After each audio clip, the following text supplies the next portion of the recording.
ये कहानी शुरू होती है आज से 10,000 साल पहले, एक अविस्मरणीय घाटी से, जहाँ किसी विशाल चीज की परछाई धरती पर आगे बढ़ रही है। वह विशाल चीज दरअसल एक स्पेसशिप है। एक आदमी झरने के मुहाने पर आता है। वो आदमी एक एलियन होता है। वह एक अजीब से दिखने वाले बर्तन से एक कटोरी उठाता है और उसमें मौजूद पदार्थ को पी लेता है। तभी वह स्पेसशिप वहां से जाने लगती है। उस पदार्थ को पीने के कारण एलियन का शरीर गलने और फटने लगता है, यहाँ तक कि उसके शरीर के डीएनए तक टूट जाते हैं। फिर वह झरने में गिरता है और उसका शरीर पूरी तरह से नष्ट होते हुए पानी में घुलने लगता है। उस एलियन का डीएनए पानी से मिलकर एक नए डीएनए का निर्माण करने लगता है और इस नए डीएनए से मानव जीवन की शुरुआत होती है। इस घटना के 10,000 साल बाद कहानी सन 2089 में आती है। वैज्ञानिकों की एक टीम स्कॉटलैंड में कुछ खोजबीन कर रही है। इस टीम का नेतृत्व डॉक्टर हॉलवे और डॉक्टर शॉ कर रहे हैं। खोजबीन में डॉक्टर शॉ को 35,000 साल से भी ज्यादा पुराना एक गुफा चित्र मिलता है, जिसमें इंसानों को एक विशाल प्राणी की पूजा करते दिखाया गया है और वह विशाल प्राणी एक तारामंडल की तरफ इशारा कर रहा है। कहानी 4 साल आगे बढ़ती है। पृथ्वी से 300 लाख करोड़ किलोमीटर की दूरी पर प्रोमीथियस नाम की एक स्पेसशिप 17 लोगों के दल के साथ अपने सीक्रेट डेस्टिनेशन की ओर बढ़ रही है। स्पेसशिप के अंदर डेविड नाम का एक क्रू मेंबर अपनी दिनचर्या में लगा हुआ है। स्पेसशिप के बाकी सभी क्रू मेंबर्स निद्रावस्था में हैं। अचानक स्पेसशिप को एक तेज झटका लगता है। यह इस बात का संकेत है कि स्पेसशिप अपने डेस्टिनेशन पर पहुंच चुकी है। डेविड जब स्पेसशिप के बाहर देखता है तब उसे एक ग्रह सा कुछ दिखाई देता है। फिर वो पाता है कि इस प्रोजेक्ट की सुपरवाइजर नींद से जाग चुकी है। सुपरवाइजर उससे पूछती है कि वो सब कितने समय से नींद में थे। डेविड कहता है 2 साल 4 महीने 18 दिन 36 घंटे और 15 मिनट। वो डेविड से बाकी लोगों को भी जगाने के लिए कहती है। सुपरवाइजर सभी को एक हॉल में इकट्ठा करती है और सभी को एक 3D हॉलोग्राम दिखाती है, जिसमें वेलेंट कॉर्पोरेशन के फाउंडर पीटर वेलेंट प्रकट होते हैं। वे कहते हैं कि उन्होंने ही इस मिशन की नींव रखी थी। उन्होंने इस 3D हॉलोग्राम को 2 साल पहले रिकॉर्ड किया था और अगर वे सब इसे देख रहे हैं तो इसका मतलब है कि वे सब अपनी मंजिल पर पहुंच चुके हैं और वे स्वयं यानी कि पीटर वेलेंट मर चुके हैं। पीटर सबको डेविड के बारे में बताते हैं कि दरअसल डेविड इंसान नहीं बल्कि एक रोबोट है। डेविड उनके लिए बेटे समान है। फिर वे डॉक्टर हॉलवे और डॉक्टर शॉ का सबसे परिचय करवाते हैं। वे उन दोनों को इस मिशन का इंचार्ज बनाकर उन्हें मिशन की जिम्मेदारी सौंपकर चले जाते हैं। इसके बाद डॉक्टर हॉलवे अपना प्रेजेंटेशन शुरू करता है। वो पृथ्वी पर हर जगह की गई पुरातत्व खुदाई की तस्वीरें दिखाता है। इजिप्ट, सुमेरिया, बेबीलोनिया, मेसोपोटामिया और सबसे हाल ही में स्कॉटलैंड में मिला 35,000 साल पुराना गुफा चित्र। वो बताता है कि यह सभी प्राचीन सभ्यताएं हैं और हर सभ्यता के बीच सैकड़ों सालों का अंतर है। इनका एक दूसरे से कोई संपर्क भी नहीं था। फिर भी वे चित्रलेख, जिसमें वो विशाल प्राणी तारामंडल की तरफ इशारा कर रहा है, ऐसे ही चित्रलेख हर सभ्यता में देखे गए हैं और इन चित्रलेखों में जो तारामंडल दिखाया गया है उससे मेल खाने वाला एकमात्र तारामंडल जिस गैलेक्सी में मौजूद है, वो गैलेक्सी पृथ्वी से इतनी दूर है कि प्राचीन सभ्यताएं इसके बारे में कभी जान ही नहीं सकती थी। सरप्राइजिंगली उस गैलेक्सी में एक सूरज भी है और उस सूरज का चक्कर एक प्लैनेट लगा रहा है जिसके 3 चांद हैं। उनमें से एक चांद पर जीवन बनाए रखने के लिए सक्षम वातावरण है, काफी कुछ हमारी धरती जैसा, और आज सुबह ही वे उस चांद पर पहुंच गए हैं। इसके आगे डॉक्टर शॉ बताती है कि चित्रलेख में जो विशाल प्राणी दिखाया गया है वो असल में एक एलियन है और उन्होंने ही हम इंसानों की रचना की है। एक तरह से वे हमारे इंजीनियर्स हैं जिन्होंने हमें बनाया है और इन चित्रलेखों के माध्यम से वे हमें एक तरह से संदेश दे रहे हैं कि आओ और हमें उस तारामंडल में ढूंढो। प्रेजेंटेशन के बाद डेविड दोनों डॉक्टर्स को सुपरवाइजर के चेम्बर में ले जाता है। सुपरवाइजर दोनों डॉक्टर्स से कहती है कि अगर उन्हें इस चांद पर एलियंस मिलते हैं तो कोई भी उनसे संपर्क करने की कोशिश नहीं करेगा।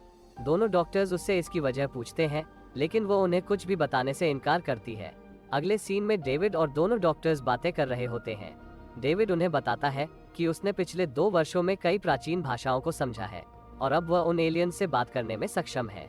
फिर वे लोग उनकी स्पेसशिप उस चांद पर उतारने लगते हैं। तभी डॉक्टर हॉलवे की नजर एक स्ट्रक्चर पर पड़ती है। वह स्ट्रक्चर किसी भी तरह से कुदरत की पैदाइश नहीं लग रहा था। वह कैप्टन को स्पेसशिप वहीं पर उतारने के लिए कहता है। वहाँ का वायुमंडल बिल्कुल पृथ्वी जैसा था, लेकिन कार्बन डाइऑक्साइड 3% से ज्यादा थी, इसलिए 2 मिनट भी सूट के बिना यानी निश्चित मौत। अंधेरा होने में कुछ ही घंटे बाकी थे। डेविड सहित 6 लोगों का दल उस विशाल स्तूप जैसे दिखने वाले स्ट्रक्चर की तरफ बढ़ता है। दल में मौजूद जियोलॉजिस्ट बताता है कि वह स्ट्रक्चर अंदर से खोखला है। वह सभी उस स्ट्रक्चर में प्रवेश करते हैं। फिर जियोलॉजिस्ट पूरे क्षेत्र की ड्रोन्स द्वारा स्कैनिंग शुरू कर देता है, जिससे कि उसका एक 3D मैप स्पेसशिप में कैप्टन और बाकी टीम देख सके। डॉक्टर हॉलवे बताता है कि यहाँ बाहर की तुलना में कार्बन डाइऑक्साइड की मात्रा बहुत कम है। वह कहता है कि यहाँ ऐसा कुछ है जो हवा को साफ कर रहा है। फिर वो अपना हेलमेट उतार देता है, लेकिन उसे कुछ भी नहीं होता। वह जीवित था।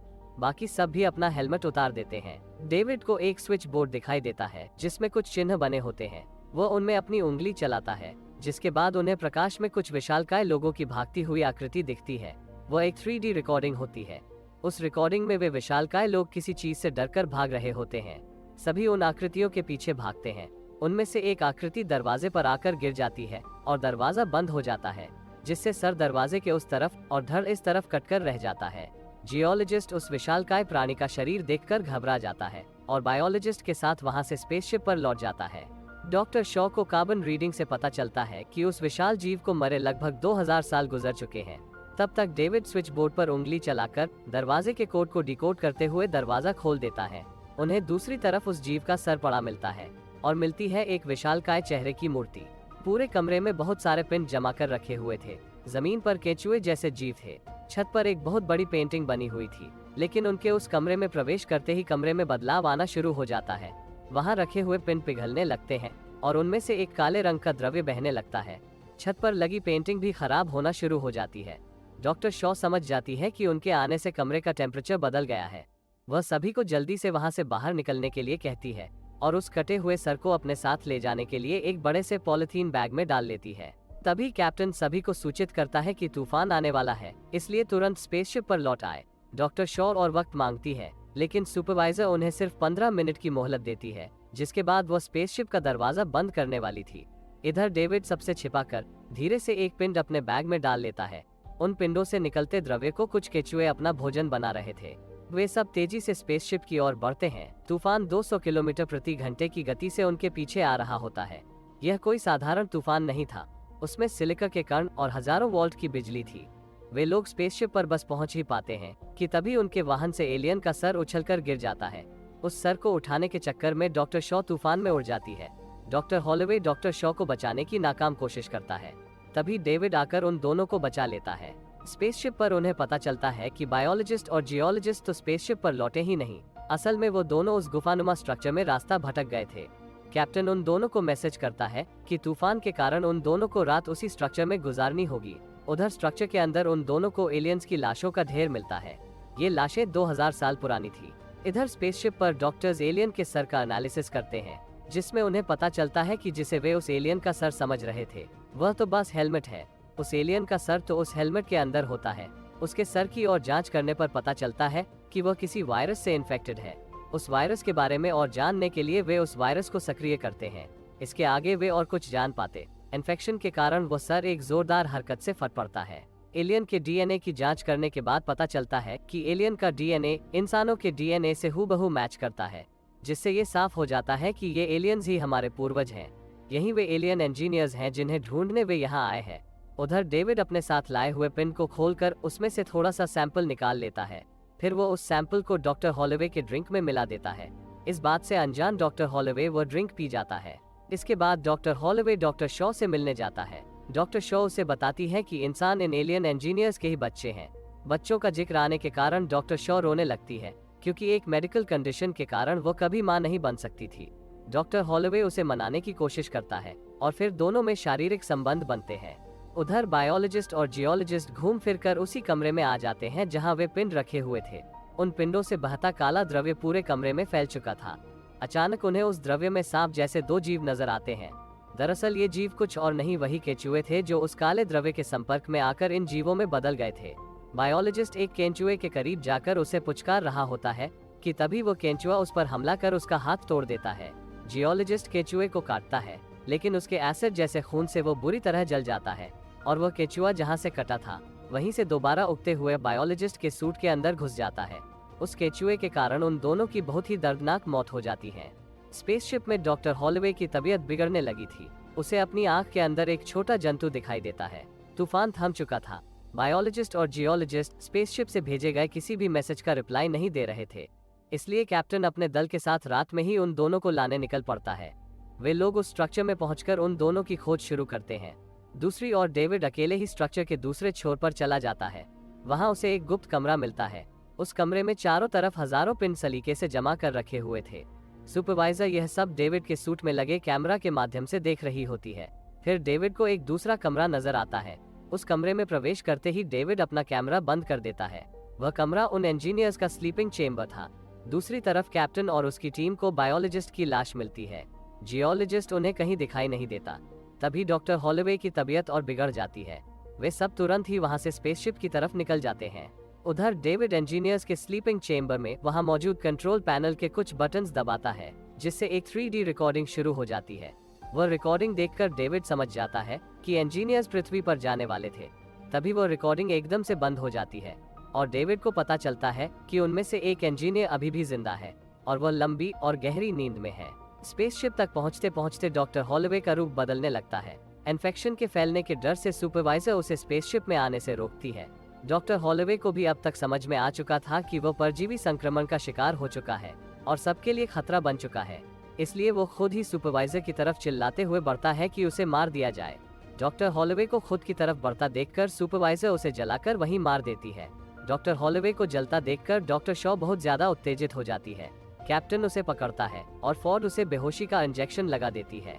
डॉक्टर शॉ को जब होश आता है तब डेविड उसे बताता है कि वो प्रेग्नेंट है, वो भी 3 महीने के गर्भ से। यह सुनते ही डॉक्टर शॉ सदमे में आ जाती है, क्योंकि डॉक्टर हॉलोवे से उसके शारीरिक संबंध मात्र 10 घंटे पहले बने थे, जबकि 3 महीने पहले तो वह स्लीपिंग चेम्बर में लंबी गहरी निद्रा में थी। और सबसे बड़ी बात तो ये है कि वो कभी भी मां नहीं बन सकती थी। डेविड उसे बताता है कि यह कोई आम गर्भ नहीं है। डॉक्टर शॉ उससे मिन्नत करती है कि वो उस गर्भ को उसके पेट से बाहर निकालने में मदद करे। डेविड यह कहते हुए साफ इनकार कर देता है कि उनके पास इस तरह का ऑपरेशन करने के लिए कोई डॉक्टर नहीं है। फिर डेविड उसे बेहोशी का इंजेक्शन देकर सुला देता है। फॉर्ड जब डॉक्टर शॉ को स्लीपिंग चेम्बर में ले जाने के लिए आती है तब वह वहां से भाग जाती है। वह सुपरवाइजर के चेम्बर में रखे मेडपॉड द्वारा अपना ऑपरेशन करती है और उस परजीवी को बाहर निकालकर उसे निष्क्रिय कर देती है। उधर कैप्टन को सिग्नल मिलता है कि जियोलॉजिस्ट उनके स्पेसशिप के बाहर खड़ा हुआ है। जब क्रू के लोग उसे देखने बाहर जाते हैं तब बुरी तरह से इन्फेक्टेड जियोलॉजिस्ट उन पर हमला बोल देता है और कई क्रू मेंबर्स को मार देता है। कैप्टन किसी तरह उससे मुकाबला कर उसे मौत के घाट उतारता है। उधर भागते भागते शॉ स्पेसशिप के उस हिस्से में पहुंच जाती है जहां पीटर वेलेंट को निद्रावस्था में रखा हुआ था। उन्हें हाल ही में नींद से उठाया गया था ताकि वो उस इंजीनियर से मिल सके जिसे डेविड जिंदा सोता हुआ देखकर आया था। दरअसल पीटर वेलेंट ने इस मिशन पर इसीलिए पैसे लगाए थे ताकि वो अपने निर्माता यानी इंजीनियर से मिलकर उनसे अमर बनने का तरीका पूछ सके। डॉक्टर शॉ भी उस इंजीनियर से मिलने के लिए तैयार होती है।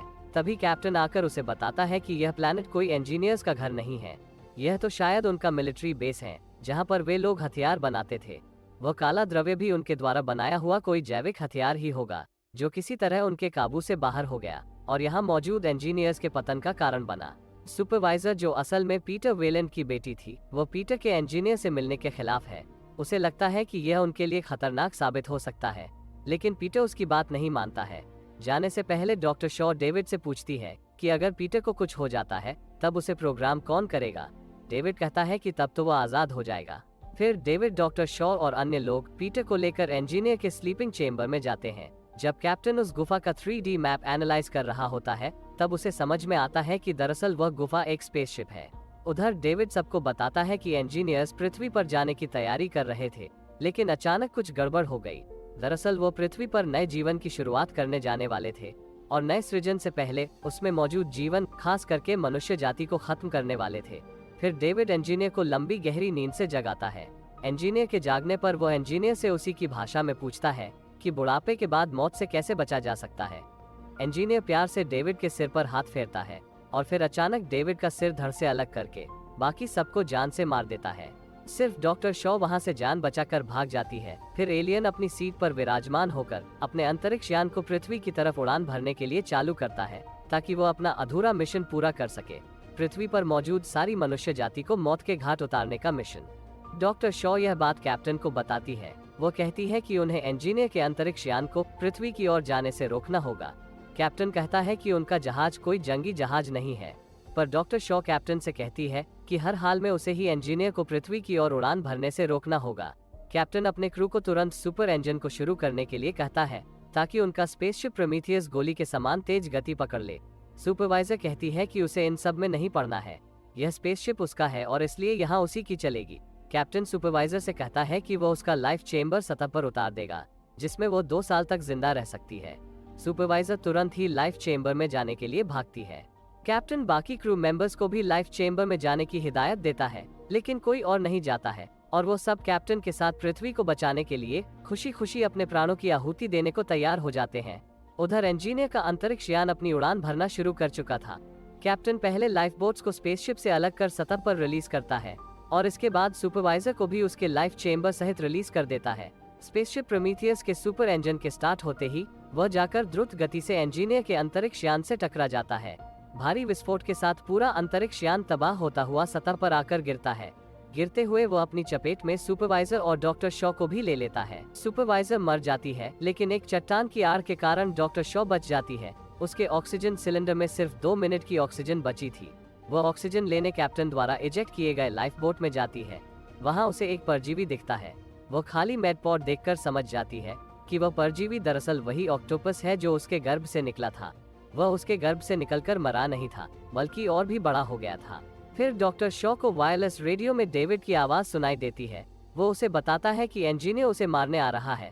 फिर इंजीनियर डॉक्टर शॉ पर हमला कर देता है। तभी डॉक्टर शॉ ऑक्टोपस के दरवाजे को अनलॉक कर देती है। वह ऑक्टोपस इंजीनियर पर हमला कर देता है। उन दोनों के बीच से डॉक्टर शॉ जान बचाकर भाग जाती है। डॉक्टर शॉ हिम्मत हार चुकी थी। वह डॉक्टर हॉलोवे को याद करके रोने लगती है। तभी डेविड की आवाज फिर से वायरलेस रेडियो पर आती है। डेविड डॉक्टर शॉ से मदद मांगता है। डॉक्टर शॉ पूछती है कि भला वह उसकी मदद क्यों करे। तब डेविड उसे बताता है कि यहाँ पर और भी बहुत सारे एलियन स्पेसशिप हैं और उसे उड़ाना सिर्फ वह जानता है। डॉक्टर शॉ डेविड की मदद को पहुँचती है। डेविड बताता है कि एक बार वो नए एलियन स्पेसशिप पर पहुँच जाए तो फिर पृथ्वी पर लौटने का रास्ता बिल्कुल सरल हो जाएगा। डॉक्टर शॉ कहती है कि वो वापस पृथ्वी पर नहीं लौटना चाहती, बल्कि वो वहाँ जाना चाहती है जहाँ से इंजीनियर्स आए थे। डेविड इसका कारण पूछता है। डॉक्टर शॉ कहती है कि पहले इंजीनियर्स ने उन्हें बनाया, फिर मारने की कोशिश की। आखिर उन्होंने ऐसा क्यों किया, वह इसकी वजह जानना चाहती है। डॉक्टर शॉ पृथ्वी पर अपना मैसेज भेजती है कि प्रोमीथियस स्पेसशिप और उसका सारा क्रू खत्म हो चुका है और जो भी पृथ्वी में इस मैसेज को सुन रहा है वो यहाँ इस चांद पर आने की कोशिश कभी भी ना करे, क्योंकि यहाँ अब सिर्फ मौत है। फिर डेविड और डॉक्टर शॉ उस ग्रह के लिए उड़ान भरते हैं जहाँ से वे इंजीनियर्स आए थे। उधर लाइफ बोट में इंजीनियर की छाती फाड़कर एक एलियन बाहर निकलता है। वह एक भयंकर आवाज में चीखता है और यहीं पर यह मूवी समाप्त हो जाती है।